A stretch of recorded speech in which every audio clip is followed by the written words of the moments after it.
रामायण क्या है? एक रात की बात है। माता कौशल्या जी को सोते में अपने महल की छत पर किसी के चलने की आहट सुनाई दी। नींद खुल गई। पूछा कौन है? मालूम पड़ा श्रुतकीर्ति जी, सबसे छोटी बहू शत्रुघ्न जी की पत्नी। माता कौशल्या जी ने उन्हें नीचे बुलाया। श्रुतकीर्ति जी आई, चरणों में प्रणाम कर खड़ी रह गई।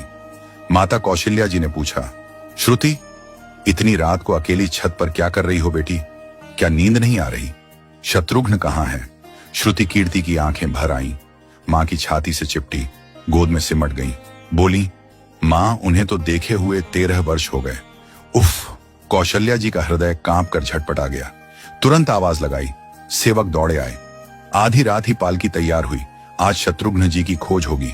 मां चली। आपको मालूम है शत्रुघ्न जी कहाँ मिले?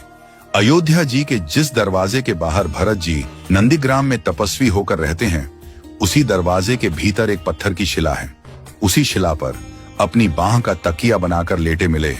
मां सिराहने बैठ गईं, बालों में हाथ फिराया तो शत्रुघ्न जी ने आंखें खोली।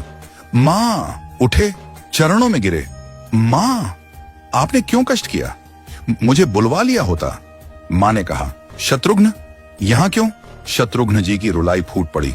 बोले, मां, भैया राम जी पिताजी की आज्ञा से वन चले गए। भैया लक्ष्मण जी उनके पीछे चले गए।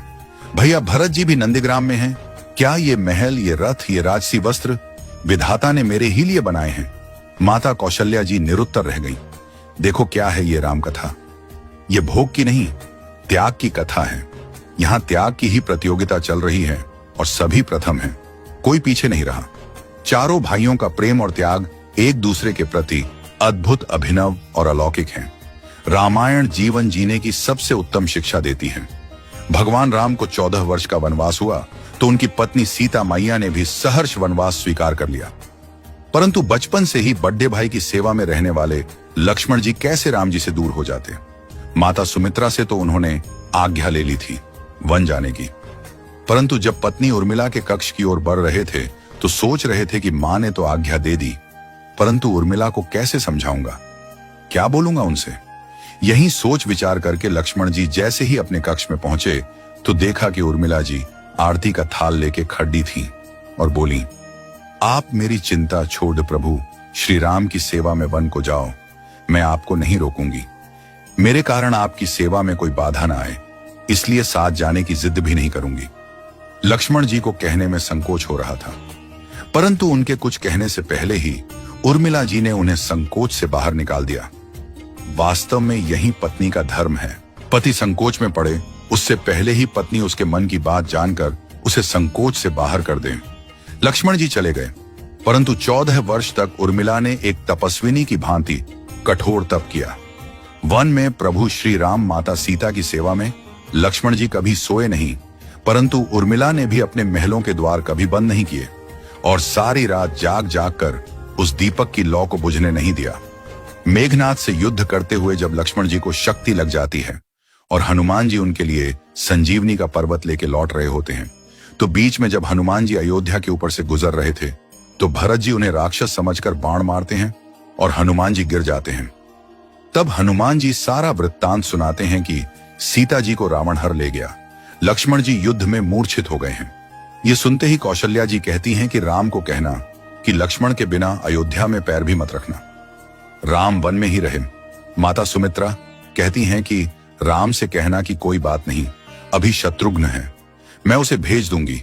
मेरे दोनों पुत्र राम सेवा के लिए ही तो जन्मे हैं।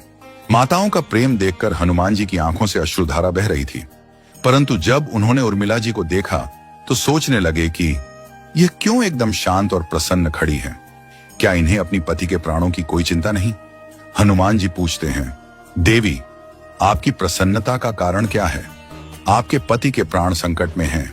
सूर्य उदित होते ही सूर्य कुल का दीपक बुझ जाएगा।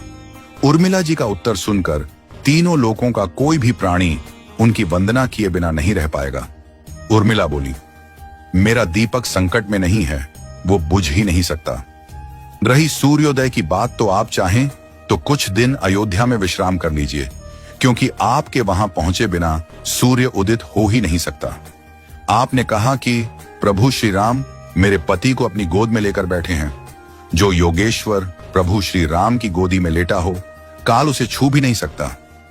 यह तो वो दोनों लीला कर रहे हैं। मेरे पति जब से वन गए हैं तब से सोए नहीं हैं। उन्होंने न सोने का प्रण लिया था, इसलिए वे थोड़ी देर विश्राम कर रहे हैं, और जब भगवान की गोद मिल गई तो थोड़ा विश्राम ज्यादा हो गया। वे उठ जाएंगे। और शक्ति मेरे पति को लगी ही नहीं, शक्ति तो प्रभु श्री राम जी को लगी है। मेरे पति की हर श्वास में राम है, हर धड़कन में राम, उनके रोम रोम में राम है, उनके खून की बूंद बूंद में राम है। और जब उनके शरीर और आत्मा में ही सिर्फ राम है तो शक्ति राम जी को ही लगी, दर्द राम जी को ही हो रहा। इसलिए हनुमान जी आप निश्चिंत होके जाए, सूर्य उदित नहीं होगा। राम राज्य की नींव जनक जी की बेटियां ही थीं, कभी सीता तो कभी उर्मिला। भगवान राम ने तो केवल राम राज्य का कलश स्थापित किया, परंतु वास्तव में राम राज्य इन सब के प्रेम, त्याग, समर्पण और बलिदान से ही आया। जिस मनुष्य में प्रेम, त्याग, समर्पण की भावना हो, उस मनुष्य में राम ही बसता है। कभी समय मिले तो अपने वेद, पुराण, गीता, रामायण को पढ़ने और समझने का प्रयास कीजिएगा। जीवन को एक अलग नजरिए से देखने और जीने का सुर मिलेगा। लक्ष्मण सा भाई हो, कौशल्या माई हो, स्वामी तुम जैसा मेरा रघुराय हो, नगरी हो अयोध्या सी, रघुकुल सा घराना हो, चरण हो राघव के जहां मेरा ठिकाना हो त्याग भरत जैसा, सीता सी नारी हो, लवकुश के जैसी संतान हमारी हो, श्रद्धा हो श्रवण जैसी, सबरी सी भक्ति हो, हनुमत के जैसी निष्ठा और शक्ति हो। ये रामायण है, पुण्य कथा श्री राम की। जय जय श्री राम।